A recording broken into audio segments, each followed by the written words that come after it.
everyone. Today we have Shantanu Anand, who is the VP of Content at Commune.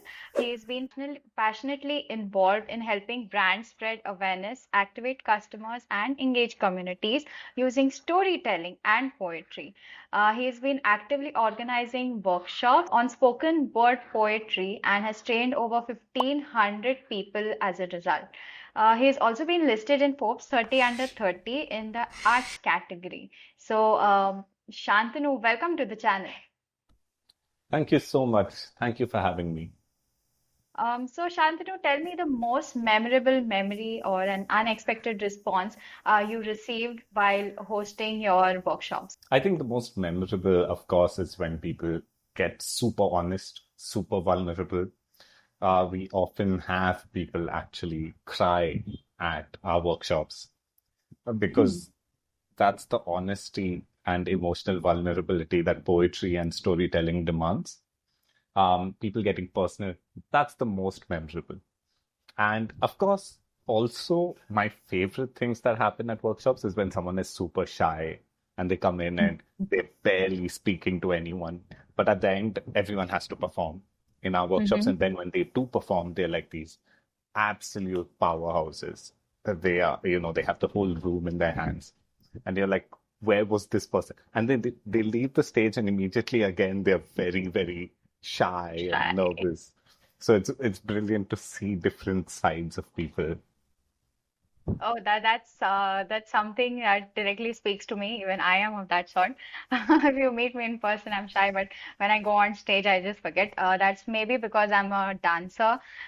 So that's somehow I manage myself. I checked out your LinkedIn profile, and you had an interesting take on content and art. Yeah. So you suggest that artists will need to justify their existence. Firstly, why do you say so? First of all, I think artists can become copywriters in our country very Mhm. easily, where you shift from creating art to writing copy. Copy Mhm. is something that is functional, it's there for a purpose, and you can start writing almost as if you are an algorithm, creating these Mhm. formulae in your heads. Okay, I'm going to start like this, I'm going to then write like this.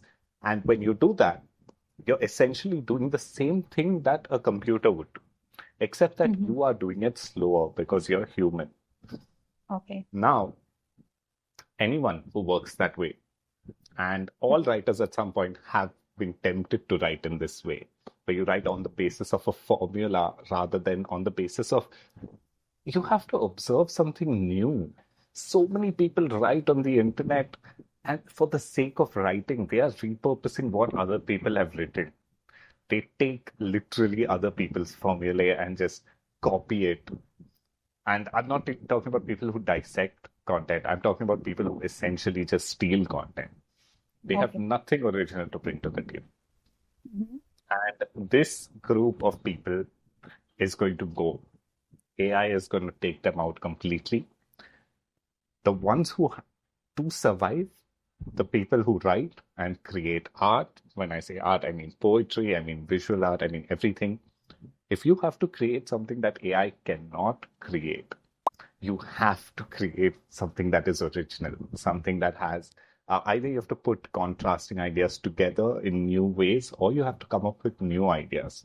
But the comfort zone of creating content for the sake of likes and views, like the moat around that has gone. And now AI can do that faster and better than you can. What it cannot do is humanize that information. Mhm. But if you do not have the knowledge and awareness that is the baseline, you cannot add, like being human is not going to cut it. Just adding a human element is not going to cut it. You have to Mhm. come from a space of knowledge and and observing things. And then what you said, adding twists. But it's about personality. You have to cultivate a better personality. And that comes from observing, studying, doing. It does not come from sitting and writing or creating in a formulaic way or for the sake of creating. Okay. Essentially, we have to all just Mhm. become way more interesting as people And yeah, literally, be more interesting is the three-word advice I would give to any young artist right now. Be more interesting. Okay, Yeah. so artists have been creators for a really long time, and creator economy is on the rise. So, at Commune, you have been, helping creators to monetize their content. So, what do you think are the basic blocks that creators need to assemble before they plan on monetizing their content or expertise? So if I look at the creators who are succeeding, Mm-hmm. I think it's a mindset more than anything else. It's a Oh. mindset of not having fear. It's a Mm-hmm. mindset of, saying that I'm going to take risks. I'm going to try new things. I'm going to be okay with embarrassing myself. That's the mindset. And apart from that, of course, you have to know what you're good at. You have to know why people should follow you and why people should pay you for your products or, actually subscribe to your content or invest 1 hour watching what you're putting up. Like, know yourself, know what makes you unique and special. But the second thing is you have to be willing to fall flat on your face. Everyone who I'm seeing succeed is falling flat on their face 10 times and then they're succeeding. And we mostly only see the success, but we don't see the years and years of failure behind it. Mm. So, yeah, I think to be a creator right now, you need incredible patience. Yeah, so I get the baseline you're saying is incredible patience. But when it comes to B2B marketing, what brands do is try content marketing. They go on socials, there's this promotional content, there are uh, planned case studies, there is planned blog resource sharing. So, how do you think brands can, build a perception or reputation using stories in their content strategy? Every brand, every person is telling a story every day of their lives. We don't realize it. Like by being punctual and on time, you're telling a story about yourself. You don't Mm. realize that you're telling that story, but that action is telling a story about you. The way you speak, the choices you make, all of that is telling a story about you. People think that all stories begin with the words once upon a time. That's not how stories are told. Stories are told, they're narratives. And narratives are built on your actions. So, what brands, I think brand managers know this. Most brand managers I've interacted with actually, they do know this, which is that every action you make is telling your brand story. What you tell about yourself is actually only 10% of your brand story because anyone can say anything about themselves. The actions that follow that is what defines your brand story. Like Zomato can make the wittiest jokes on Mhm. social media, but if when you order food, the food does not arrive on time, you don't care how funny the jokes are. Mm. We do not care. We care about the person coming and delivering the food on time in a personable, nice way, and us getting the food. That's the Mhm. brand story that's actually being told. That when you go to this app, Zomato has this recommendation system, etc., which is actually making you see what you want to eat. Like they're recommending food to you, they're telling you where the discounts are. That's the story. They're curating your menu for you for the evening. They're helping you curate it. And then when you get the food and you eat the food, is it packaged well? Is it tasting good? That's the actual story. And all of this is storytelling. There's a restaurant that every time they deliver food, they put a little message on the box. They say, thank you so much.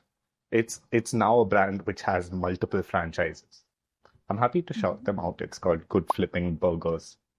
And Oh. every time you get you get a box, a burger, whatever they get, they have this message which is thank you so much for your patronage. You keep us running. So yeah, I mean, the stories are being told all the time. But it's not like saying, hey, our brand was founded in this and this is what we believe in. Your audience does not care what you have to say. They care what you Mhm. do. Oh, this is an interesting take. Audience doesn't care what you say, they care what you do. Shantanu, what could be a good starting point if some brand has to start weaving their stories as a part of their content marketing strategy? Yeah, I think you have to reimagine stories and you have to find the most efficient way because the one thing no one has is time. No one has the Mhm, time to listen to your full once upon a time stories. It's the mhm. same thing as um, when you use TikTok and you take the same video and you put it on Instagram. It has that TikTok TikTok badge on it, watermark. Yeah. that watermark. If you remove the Mhm. watermark, TikTok would be so much less relevant in culture. Mm. It's that story of this was edited on InShot. This Mhm. was made on Canva. It's those little things that, because the story you're telling is that this was created on TikTok. That story now you're telling, but you're not telling it by using 100 words. You're just telling that story by slapping a logo on. That's it. A story does not need a beginning, middle, and end to be told. Wow. Interesting. So basically, what I get a sense of is you suggest stories to be not something that you build up as based off characters, but more of in the way that you perform things and your approach towards things. Yeah, yeah, I think we have to give a deeper meaning to the word story than what we have right now. Stories are not movies. Brand stories are not the same as movies. Brand stories are stories that are being lived every day by the brand. So, Shantanu, tell me, how can you identify, hit storytelling opportunities within the organization, be it customer stories or employee experiences or, even industry trends? Those are three totally different questions. So can we take them like one at a time? Yeah, sure. You said customer stories. Mm-hmm. Give your customer a story worth telling. Like Mm-hmm. Roshan Abbas was telling us this story. Let's say it's a hotel brand and um, someone's having trouble reaching. Their car breaks down, something like that. Mm-hmm. People from the hotel, they come in and they get a call from the customer, super distressed. And the people go, they actually go from the hotel to where the customer is in their car, Mm-hmm. and they help them out. They get them to the hotel. They solve the problem. So one way of storytelling is to show that you care about your customers, or to say that, or to ask your customer to come on camera and say, "Hey, I love XYZ brand." The other way is to actually care about your customer. Do something that is worth talking about. Seth Godin has a book called The Purple Cow. Have you read it? Oh, no. Say the theory of the purple cow is that you're in a train going past the countryside. You see a lot of white cows. You don't say a word. No one is going to point out a white cow. You see a purple cow in the middle of all that. Suddenly everyone's talking about it. Mm-hmm. The purple cow did not have a signboard that says, talk about me and you'll get a 10% discount. All it did was be purple, and people spoke about it. My favorite story is Center Shock, because when Center Shock came, people spoke about it. It advertised just like other chewing gum companies advertised. The reason people spoke about it, it was the first time anyone had seen a chewing gum which was not purely sweet. I don't know if you're too young to know this, but Center Shock was this. It was incredibly sour. Like you took a bite and people's face would literally like scrunch up. And it's a great example of people talk about things that are remarkable. So if you want to show that you care about your customers, do something remarkable for your customer will automatically talk about you. That's it. Same for employees. It's the same thing. Mm-hmm. But you said about storytelling about industry trends. That's totally different. Yeah. What do you mean by Mm-hmm. trends? So if there's some new trend that has come in the industry, like for example, now last year we had this whole Web3 going on, and this year we have all AI going on. So if as a brand you want to hop on some trend that is going on, if it's relevant to your brand, of course. Yeah, I mean, that was the first thing I was going to ask. Like, is it relevant to your brand? Yeah. Um, I think when it's a new trend, I think educating is very underrated Mm-hmm. because if you, whoever you are, whatever brand you are, when there's a new trend, even now, people want to be educated about AI, educate them. That's how Mm-hmm. you hop onto the story. Just tell them what is up. Especially in a fast moving industry like AI, just giving updates about what's happening is enough to jump on the trend. It's enough because there's enough happening to keep people interested. So that's one way. And the other way is to be contrarian, is to question the trend, especially with Web3. Anyone who Mm-hmm. questioned the trend a year ago is now standing out and being proven right because the trend itself has died. It's Yeah. not a trend anymore. Web3 might Mm-hmm. succeed over the next 15 years, but it's not a trend. So anyone who stood up and said, yeah, this is a fad and it's going to go away, it's not going to be relevant for everyone. Not Mm-hmm. everyone is going to make money through cryptocurrency. If you had said that a year ago, uh, clips of that would probably be circulating around saying that, hey, this person predicted this. So, have you noticed any pitfalls that brands have, faced when they were telling a story in through their content? Struggling to find like a very strong example because like I think our brains are wired to remember the success stories, not the failure stories. But I Mm-hmm. think the biggest pitfall in storytelling is inconsistency. Because if you're Okay. not consistent, then no one believes your story. Mm-hmm. Consistency is the key to building trust. I believe the point of every brand ultimately is to build trust. Mm-hmm. Everything else can come and go. Trust is non-negotiable. If you don't trust what someone is saying, I mean this personal brand, I mean this for a company. If I don't have your trust, I can't convince you of anything. Even if I'm right, by the way. If you don't trust me and I tell you something that's true, you may not believe it. But if you trust me, I can then build on that trust and I can make you believe in a vision. But trust is the foundation. So inconsistency erodes trust. And Mm-hmm. I think that's the biggest pitfall for any brand or like personal individual. Okay, so I get the idea that you need to be consistent to build trust with your story. So, to make sure your audience get hooked to the emotion that you are planting, wanting to implant in them, do you think there's some kind of research that you must do? Yeah, you have to. You can't tell a story to someone you don't know. Mm-hmm. And the more you scale, the more you have to know. My favorite story is it's an advertising story from America where Mm-hmm. a brand, there's a quarter pounder in America, which is quarter of a pound. And a Mm-hmm. competing brand launched it's a one third of a pound. And they priced it the same as a quarter pounder.